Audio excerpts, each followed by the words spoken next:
একজন বাবা তার মেয়ের জন্য কতটা বেশি স্যাক্রিফাইস করতে পারে, এই ব্যাপারটা আমরা দেখতে যাচ্ছি অ্যাভেঞ্জার্স ডুমসডে মুভির মধ্যে, যেখানে থর বড় কিছু করতে যাচ্ছে তার মেয়ের লাভের জন্য। এই ব্যাপারে একটা ডিটেল থিওরি থাকবে আজকের ভিডিওতে, আর এর সাথে আরও একটা বোনাস থিওরি থাকবে অ্যাভেঞ্জার্স সিক্রেট ওয়ার্স মুভিকে নিয়ে। ভিডিও অনেক বেশি ইন্টারেস্টিং হতে যাচ্ছে, সো ভিডিওকে একদম শেষ পর্যন্ত দেখবেন। আর চ্যানেলে নতুন হয়ে থাকলে চ্যানেলকে অবশ্যই সাবস্ক্রাইব করে ফেলেন, কারণ আমি এরকম থিওরি ভিডিওস আরও অনেক বেশি করে আনতে যাচ্ছি। সো চলুন শুরু করি আজকের ভিডিও। ঝড় আসার আগে যেমন একটা শান্ত পরিবেশ তৈরি হয়, হাওয়া থেমে যায়, আকাশে কালো মেঘ জমে, সমুদ্র এতটাই শান্ত হয়ে যায় যে তাকে আয়নার মতো মনে হয়, ঠিক এই শান্তিটাই আমরা দেখতে পাই থরের কথায়। আমি তোমাদের বলে দিতে চাই, থরের এই পেয়ারটা ভীষণ ভারী ওজন বহন করছে। আর আমাদের কাছে এমন একটা থিওরি আছে যেটা তোমাদের একটা আইডিয়া দেবে এই জঙ্গলের মধ্যে শান্তভাবে প্রেয়ার করা থর এরপর ঠিক কি ধরনের ঝড় নিয়ে আসতে যাচ্ছে। কিছু লিক বলছে লাভ ধীরে ধীরে দুর্বল হয়ে পড়ছে, কারণ সে হলো ইটার্নিটির ম্যানিফেস্টেশন, আর ইটার্নিটি নিজেই আসলে মাল্টিভার্স, যেটা ইনকারশনের কারণে ধ্বংস হয়ে যাচ্ছে। এই কারণে লাভ তার পাওয়ার হারাচ্ছে। থর এটা আটকানোর জন্য অডিয়েন্সের শক্তি নিতে চায়, কিন্তু সে সেই শক্তিকে সামলাতে পারে না। এতে পরিষ্কার বোঝা যায় এই মাল্টিভার্সাল কেওসের মধ্যে লাভ পিছিয়ে যাচ্ছে, আর থর একজন বাবা হিসেবে লাভকে ঠিক করার জন্য সবকিছু করতে চায়। এখানে সবচেয়ে বড় ক্লু হলো থর জানে যে যা করছে সেটা ন্যাচারাল নয়, বরং এই পেছনে কেউ না কেউ দায়ী। এমন একটা পরিস্থিতি তৈরি হয়েছে যেখানে সব মাল্টিভার্সের জিনিয়াস সুপার হিরোদের একসাথে আগে একটা ডুমসডে ক্লক বানাতে হবে, যাতে তারা বুঝতে পারে তাদের হাতে আসলে কতটা সময় বাকি আছে। ঠিক যেমন রিড রিচার্ডস কমিক্সে তৈরি করেছিল। এখানে সে দেখে এখনো কতগুলো ইউনিভার্স বেঁচে আছে, কিন্তু ডুমের প্ল্যান মাল্টিভার্স বাঁচানো নয়, বরং মাল্টিভার্সের ধ্বংসকে নিজের ফায়দার জন্য ব্যবহার করা। যেখানে সবার কাছে মাল্টিভার্স বাঁচানোর মূল কথা, সেখানে থরের কাছে এটা তার মেয়েকে বাঁচানোর লড়াই। আর এখানে স্টেক্স পার্সোনাল হয়ে যায়। থর কখনোই অ্যাসগার্ডের রাজা হিসেবে নিজেকে পুরোপুরি গ্রহণ করেনি। সে রাজগদি ভ্যালকরির হাতে তুলে দেয় এবং একজন যোদ্ধার জীবন বেছে নেয়। এখন এমসিইউতে আমরা যে অলফাদার থরকে দেখব, তার কাছে থাকবে ওডিন ফোর্স। কমিক্সে ওডিন ফোর্স হলো এক ধরনের প্রাচীন ও কসমিক এনার্জি। এটা শুধু লাইটেনিং এর আপগ্রেড নয়, এটা পুরো পাওয়ার লেভেলের আপগ্রেড। এখানে লিগগুলো আরো ইন্টারেস্টিং হয়ে যায়। এক লিগ অনুযায়ী থর পুরোপুরি ওডিন ফোর্স হ্যান্ডেল করতে পারে না, সে ফিজিক্যালি ওভার পাওয়ার্ড হয়ে যায়। এমন সময় অ্যাভেঞ্জার্স ডুমসডে বিলিয়ন বিলিয়ন মানুষ মারা যাচ্ছে, রিয়েলিটি ভেঙে চুরমার হয়ে যাচ্ছে। আর ঠিক এই সময় হয়তো লাভ ইনকারশনের কারণে মারা যায়, নয়তো ইটার্নিটি ধ্বংস হওয়ার কারণে। আর এখানে ডুম তার চাল চালে অরিজিন সিন কমিক স্টাইলে। সে থরের কানে মাত্র 3টে শব্দ বলে, গড ওয়াজ রাইট। এতটুকু শুনেই থর বুঝে যায় গডরা আসলে সেলফিশ, তারা মর্টালদের সাহায্য করতে আসে না। আর ডুমসডেও ঠিক এটাই হবে, কোনো গডই থরের পাশে এসে দাঁড়াবে না। এমসিতে আমরা দেখেছি গড কিলার গডের জায়গায় থর নিজের মেয়েকে জীবন দিয়েছিল, কিন্তু খুব অল্প সময়ের মধ্যেই সেই জীবন আবার হুমকির মুখে পড়ে। এখান থেকে থরের মনে সেলফ ডাউট জন্ম নেয়। আর এখানে আমরা দেখতে পাবো আনঅর্থে থরকে। এখন এখানে আনঅর্থে কনসেপ্টটা বুঝে নাও, অর্থিনেস মাপার জন্য শুধু মেনের দরকার হয় না, থরের নিজের বিশ্বাসে এটা নির্ধারণ করে। যদি সে নিজেকে আনঅর্থে মনে করে, তবে সে সত্যি আনঅর্থে হয়ে পড়বে। আর একটা কথা বোঝা দরকার, থরের নিজের পাওয়ার হ্যান্ডেল না করতে পারা তার দুর্বলতা নয়, আর এটা আনঅর্থে হওয়ার প্রমাণও নয়। আসলে এটা একটা গ্র্যান্ড প্ল্যানের অংশ, যেটা লোকে ইচ্ছা করে হতে দিয়েছে। যেভাবে অডিন ফোর্স ব্যবহার করলে অডিন স্লিপে চলে যেত, ঠিক সেভাবে থর এই পাওয়ার ব্যবহার করলে থর স্লিপ মোডে চলে যাবে। এরপর ডুম থরকে এক ধরনের কন্টেন্ট হিসেবে ব্যবহার করে তার পাওয়ার সাইফন করার জন্য।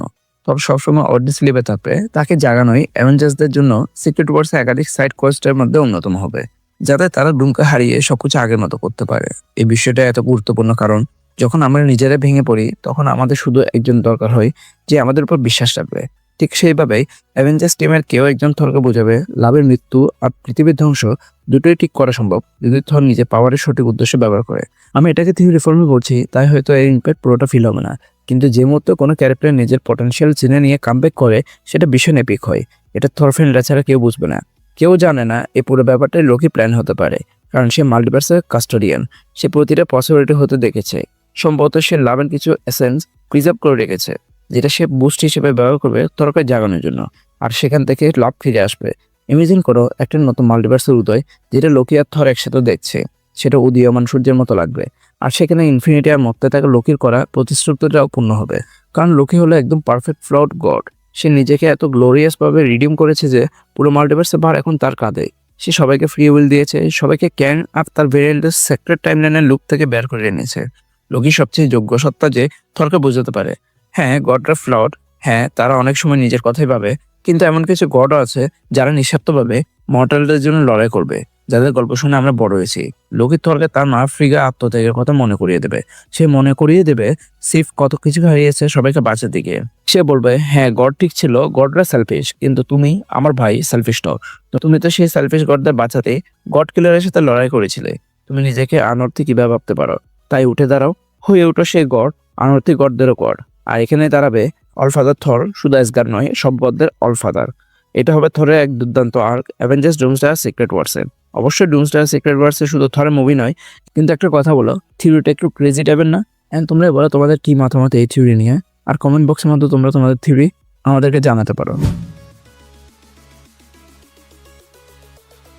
মার্বেল ইনসাইডে ম্যাজেস্টিক ইউসিএম সিক্রেট ওয়ার্সের নতুন কিছু প্লট নিয়ে কথা বলেছেন, যেগুলো শুনে আপনিও অবাক হয়ে যাবেন। ম্যাজেস্টিকের মতে ডুমসডে মুভির একদম শেষে সব ক্যারেক্টার ব্যাটল ওয়ার্ল্ডে এন্টার করবে এবং সেখানে কিছু সময় কাটাবে, ঠিক যেমনটা আমরা 2015 সালের সিক্রেট ওয়ার্স কমিক বুকের মধ্যে দেখেছিলাম। সেখানে ইনকারশনের প্রায় 8 বছর পর সিক্রেট ওয়ার্সের গল্প সেট করা হয়েছিল।